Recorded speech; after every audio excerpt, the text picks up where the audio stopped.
First అయితే మటన్ని మంచిగా clean చేసేసుకొని ఇలా వాటర్ అంతా తీసేసి పక్కకు పెట్టేసుకోవాలి. ఇది కేజీ మటను.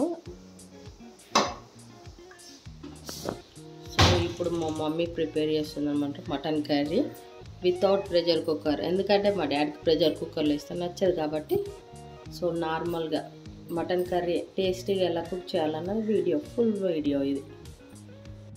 సో కర్రీలోకి ఆనియన్స్ అండ్ మిర్చీస్ ఇలా కట్ చేసి పెట్టేసుకున్నాం రెడీగా. కట్ చేసుకున్న ఆనియన్ అండ్ పచ్చిమిర్చి,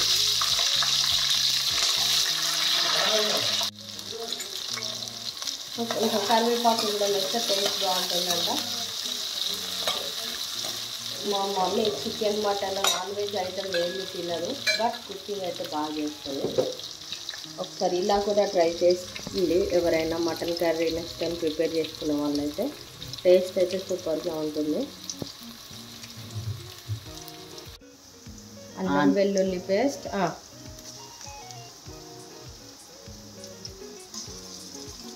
మామూలుగా అయితే మనం బిర్యానీ తింటాం కదా, మన మదర్స్ ఏం చేస్తారు చెప్పండి, ఇది అందరికీ తెలిసిన విషయమే.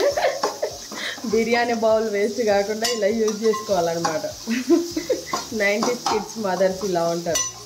ఇదిగోండి మా మమ్మీ రెడ్ బకెట్ బిర్యానీ చూడండి, ఫ్రెష్ అల్లం వెల్లుల్లి పేస్ట్ ఇలా మంచిగా మిక్స్ చేసుకొని పెట్టుకుంటాను. ఇది నా కోసమే, ఇప్పుడు నేను తీసుకెళ్తాను.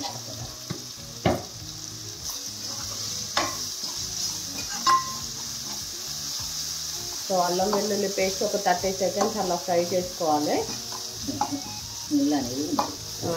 పచ్చిగా నెక్స్ట్ వచ్చేసి ఏంటమ్మా ఏం పెట్టుకున్నావు ఇప్పుడు? ఏం లేదు, మటనే డైరెక్ట్. ఎందుకు పసుపు వేయవా? పసుపు వేస్తే ఇది తొందరగా ఉడకదు. మీరు కుక్కర్లో వేస్తారు కాబట్టి పసుపు వేస్తారు, ఇట్లా వేస్తే వేస్తున్నా. పసుపు వేస్తే పసుపుకు అది ఉడకదు. చూడండి మా మమ్మీ ముట్టుకోదు కాబట్టి చూడండి కర్రీతో ఎలా వేస్తుందో.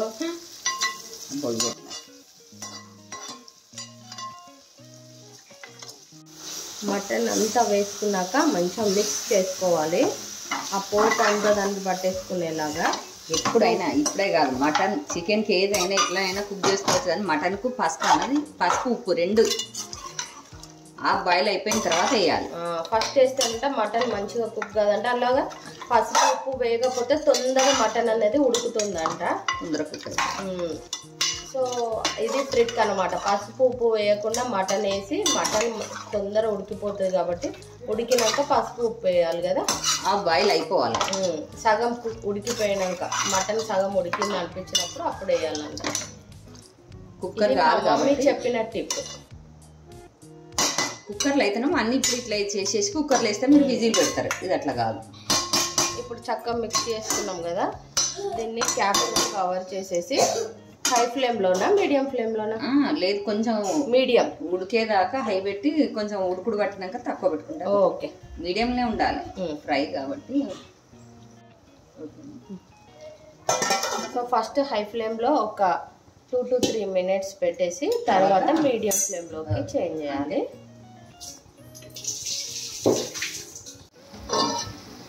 వేడిగా పొగలెల్లుతున్న మటన్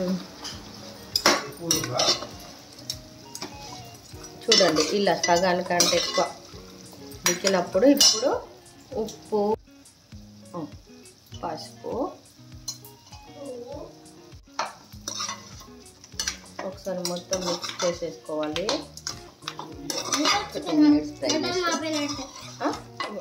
2 minutes ఫ్రై చేయాలా? ఇట్లా పసుపు స్మెల్ పోవడానికి ఒక 2 minutes ఫ్రై చేసుకోవాలి. 2 minutes ఫ్రై చేసుకున్న తర్వాత ఇప్పుడు ఇందులోకి వేస్తాను, వాటర్ వేస్తున్నా. ఇప్పుడు కర్రీకి సరిపడా వాటర్ యాడ్ చేసుకోవాలి.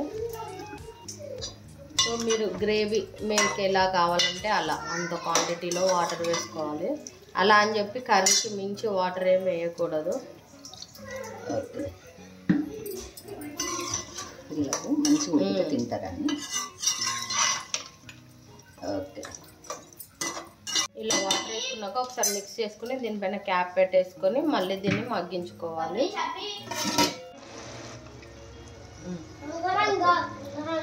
వాటర్ వేసుకున్నాక ఒక 3 నిమిషాలు అట్లా ఉడికించుకున్నాక హై ఫ్లేమ్లోనే తర్వాత కర్రీకి సరిపడా కారం 1 kgకి ఒక 2 టేబుల్ స్పూన్స్ కారం, అది మనం తిన్నంత. అంతే స్పైసీ లెవెల్స్ బట్టి కారం వేసుకుంటే సరిపోతుంది. ఇది మసాలా కారం మేము వేసింది, అందుకే 2 టేబుల్ స్పూన్ వేసాను. మా పిల్లలైతే ఈగర్లీ వెయిటింగ్ అనమాట. ఒక 2 minutes మగ్గిందంటే అయిపోయినట్టు, కర్రీ రెడీ.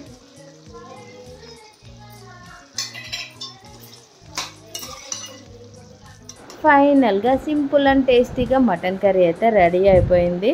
టేస్ట్ అయితే అమ్మ చేతులతో చేస్తే ఎలా ఉంటుందో తెలుసు కదా, ఆహా అనాల్సిందే.